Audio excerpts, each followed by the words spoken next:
Bu dəfə dinləmə tapşırığına başlamazdan əvvəl səhifəmə göstərdiyiniz diqqətə görə hər birinizə təşəkkür edirəm. Xüsusilə dərslərimə mən heç bir xahiş etmədən bəyənən, şərh edən izləyicilərimə dərin minnətdarlığımı bildirmək istəyirəm. Onların arasında xüsusilə ingilis dili müəllimlərini görmək mənə sevinç gətirir.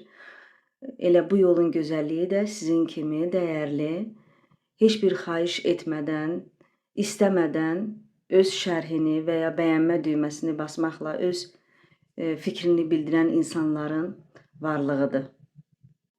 Bugünkü dinləmə tapşırığının əsas mövzusu dinləmə bacarığının olmasıdır. Əgər sizin yaxşı dinləmə bacarığınız varsa, onda siz dili asanlıqla mənimsəyəcəksiniz. Çox təəssüf ki, insanlar öz dilində belə çox vaxt yaxşı dinləyici olmurlar. Buradakı dinləmə mətninə görə Harvard mütəxəssisləri məsləhət görür ki, kimsə danışanda cavabını əvvəlcədən düşünməmək lazımdır. Yəni, sonadək dinləməliyik, sonra cavabı verməliyik. Buna aktiv dinləmə deyilir. Yəni, diqqət, konsentrasiya və bədən dilindən istifadə yolu ilə. Buradakı dinləmə mətninə görə aktiv dinləməni evdə də məşq etmək olar. Yəni, eyni mətni bir neçə dəfə dinləməklə, alt yazılarla və ya pauza verib qeydlər etməklə. Dinləmə mətninə görə pasiv dinləmə də önəmlidir. Yəni, məsələn, uşaqların dili ilk dəfə belə öyrəndiyi kimi, onlar pasiv dinləmə yolu ilə dili öyrənirlər. Yəni, çoxlu səslər eşidirlər, çoxlu sözlər eşidirlər.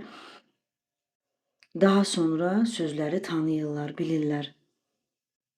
Deməli, pasiv və aktiv dinləmə ikisi birlikdə olanda dinləmə bacarığı daha da inkişaf edir. Mətnə görə belədir. Gəlin dinləyək və boşluqları lazımı isim, daha çox isim və feilləri doldurmağınızı istəmişəm bu mətndə. Onları doldurarsınız. How to be a better listener when learning English.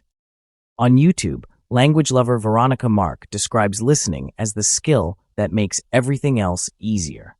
And there are now more ways than ever to listen to English being spoken. But how do we actually improve our listening skills? Of course, listening is a skill we use all the time in our own languages, but we're not all good listeners, even when we're working with words we understand. One bit of advice that Robin Abrahams and Boris Groysberg from Harvard Business School give is don't rehearse your response while the other person is talking. Instead, wait until the other person has finished speaking.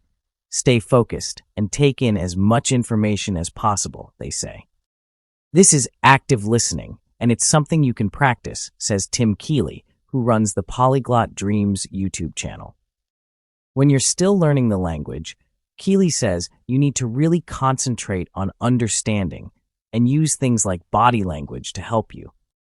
You can practice it at home too, perhaps by listening to the same text a number of times.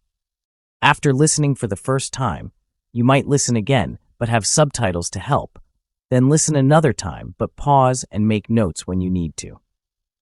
However, active listening can be tiring, so experts also recommend passive listening. That's how young children begin learning language. At first, they just hear a lot of sounds, but over time, they begin to identify words and phrases. This is something we can still do as older learners, Keeley says. As you listen, you get an idea of how a language sounds and of its rhythm.